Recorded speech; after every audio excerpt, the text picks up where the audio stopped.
होगा। गौर करेंगे, इंसान को अपना इंसानियत निभाना ही होगा, हम जैसे शैतान को सबक सिखाना ही होगा। आए भोले, अरे तू लाख कर ले झारखंड में बैठ के घमंड, पर गंगा जल बिहार से मंगाना ही होगा, मंगाना ही होगा। तो आइए बाबा के दरबार में चलते हैं और मैया पार्वती देख रहे हैं ना, है लिलीपुट सके देखा। अरे तोरा से के नींद नहीं क्यों होत रे?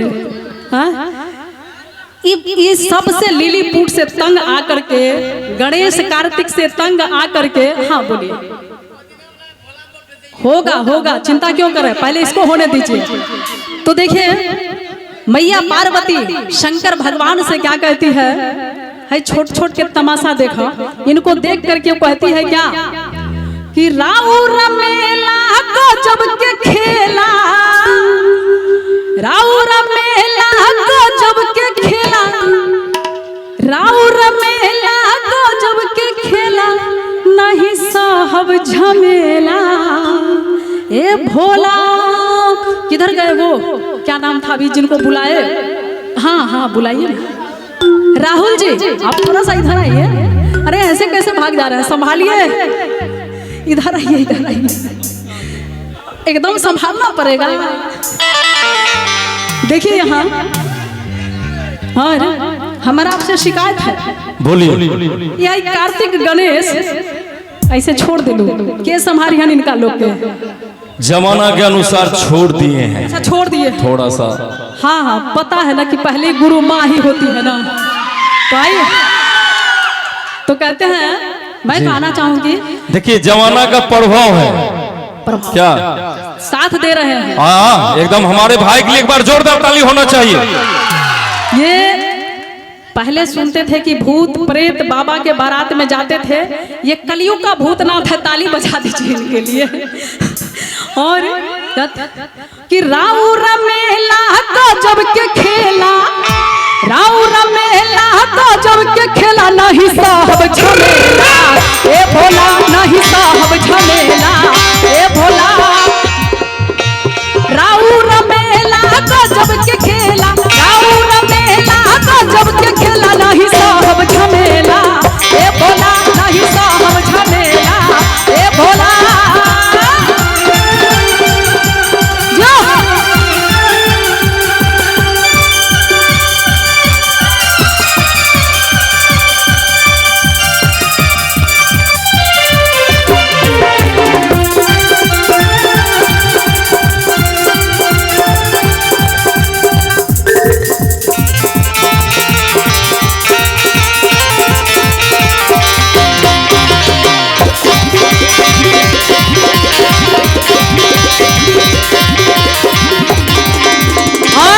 कहना चाहेंगे कि रउआ त भांग खाई दुनिया रमाई, आदत हो गया है भांग खाने का, सब देखेला चेलाए भोला।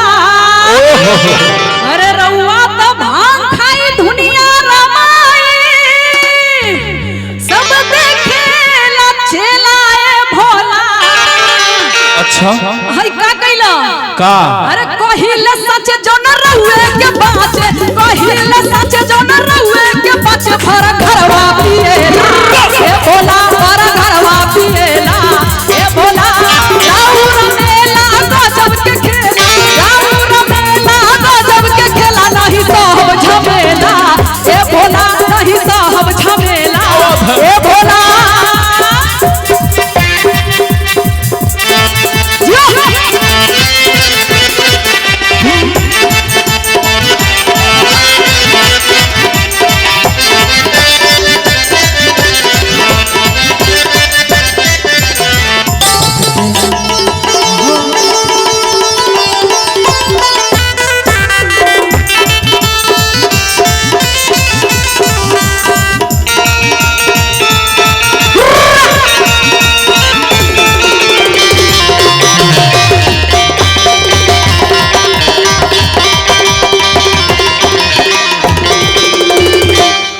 अरे भांग के रंग में होके उमंग में, ओ हीरो इधर इधर, अरे इधर, अरे भांग के रंग में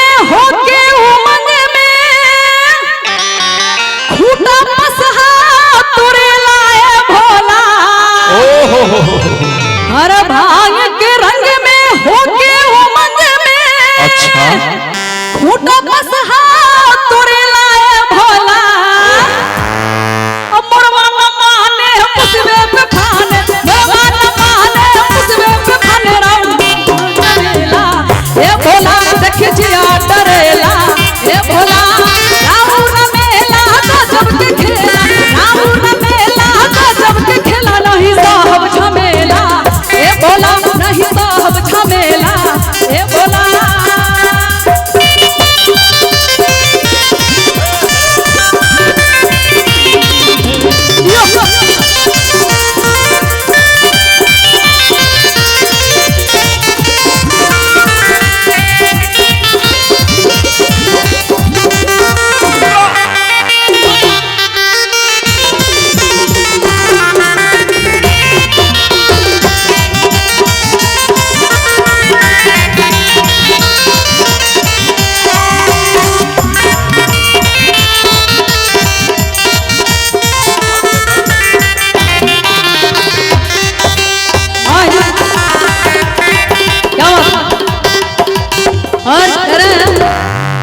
कि राउर गणेश और कार्तिक ललना ए हो नहीं कहल सुने लाए भोला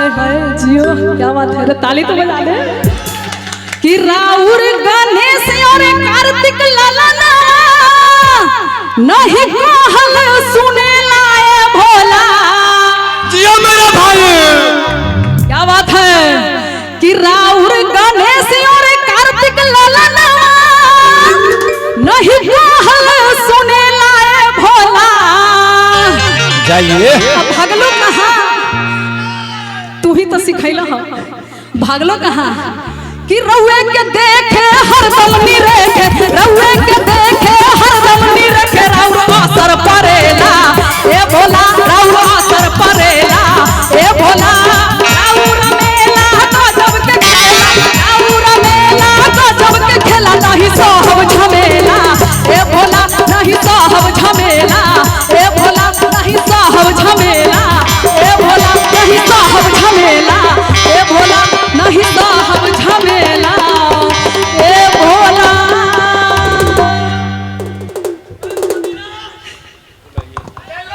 हमका वही लगाते हैं झूम के वही दिखाते हैं जिनको पैरों में दम होते हैं क्या बात है हाँ अच्छा गांजा पीते हैं आप लोग ना विद्यार्थी है देख लीजिए विद्यार्थी जी को क्या ये बाबा और के कहना दरबार है दौलत मिलती है कभी कभी और शोहरत मिलती है कभी कभी दौलत मिलती है कभी कभी और शोहरत मिलती है कभी कभी यूं तो आप तमाम भक्तों का प्यार हर बार मिल जाता है पर इजहार करने की मोहलत मिलती है कभी कभी इजहार करने की मोहलत मिलती है कभी कभी